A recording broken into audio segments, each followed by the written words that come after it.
Have you ever met a man who saw a baby girl crawling on the floor and proposed marriage to her? Neither have I. Apparently, this is something that men just don't do. Now, imagine someone who's a religious authority proposing marriage to a baby. Imagine your pastor or priest or rabbi or imam seeing your 6-month-old daughter and saying, "I can't wait to marry her." Would you continue going to that church or synagogue or mosque? Men, answer me in the comments section. How many teeth would your pastor or priest or rabbi or imam still have in his mouth if he so much as suggested the possibility of marrying your infant daughter? What kind of man sees a baby and hears wedding bells? What kind of man hears goo goo gaga and thinks, ooh la la? Only one kind of man. The kind who claimed to be the final prophet of the great God Allah.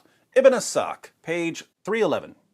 Ibn Ishaq recorded that the apostle saw her, al-Fadl, when she was a baby crawling before him, and said, "If she grows up and I am still alive, I will marry her."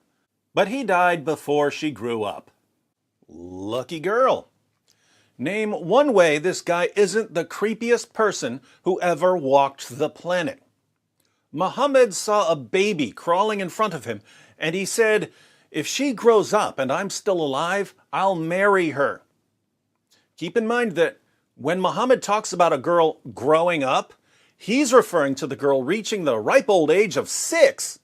This girl never knew how lucky she was that her degenerate sleazebag of a prophet died an agonizing death before he could steal her childhood innocence and then die, leaving her a childless widow for the rest of her life, which is exactly what he did to Aisha. Notice the name in parentheses, al-Fadl. That was added by the translator Alfred Guillaume, and it's apparently a mistake on his part. The baby was later known as Habib bint Abbas. al-Fadl was her mother. We know this because the same story occurs in Musnad Ahmed, and the baby is clearly identified as Habib. In the history of At-Tabari, Habib, the baby, is on the list of people to whom Muhammad proposed marriage but never married. What are our Muslim friends going to say about this? Well, it was a different culture. Back then it was perfectly normal to propose marriage to a baby. And perhaps Muhammad saw her and knew that she had a great memory, and so he wanted to marry her so that she could preserve stories about him and be a blessing to the Muslim community. Blah, blah, blah, blah, blah, blah, blah. It doesn't matter what Muhammad did. It doesn't matter how horrifyingly disgusting his actions were. Modern Muslims will explain it away by inventing some important reason Muhammad had for doing the horrifyingly disgusting things he constantly did. My Muslim friends, if your prophet were wonderful in all respects, but did one really creepy thing, I can see why you might give him the benefit of the doubt. But when all he ever did was creepy, perverted, violent things, I have to ask, what does a guy have to do to convince you to stop calling him the greatest man who ever lived?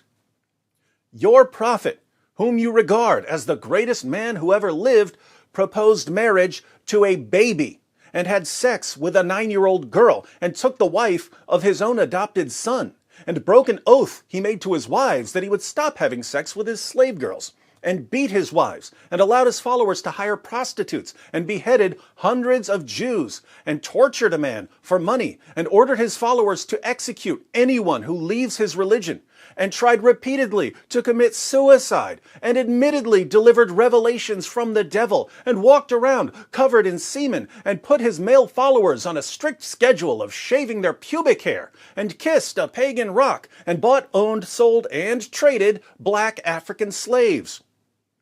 And you call this guy the greatest man who ever lived?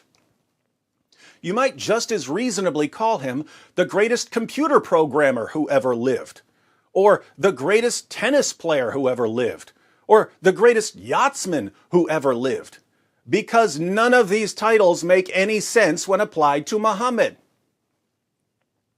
If you wanted to call him the greatest sexual deviant of all time, or the greatest religious deceiver of all time, or the greatest destroyer of humanity of all time, you could make a pretty good case for your prophet in those areas. But don't call him the greatest man who ever lived, because that's an insult to every other man who's ever lived. When you call an egomaniacal, violent pervert the greatest man who ever lived, you're saying that every other man who ever lived is worse than an egomaniacal, violent pervert. And when you insult all men like that for the sake of the egomaniacal, violent pervert you call your prophet, you're inviting a response from the greatest false prophet mocker of all time. That would be me.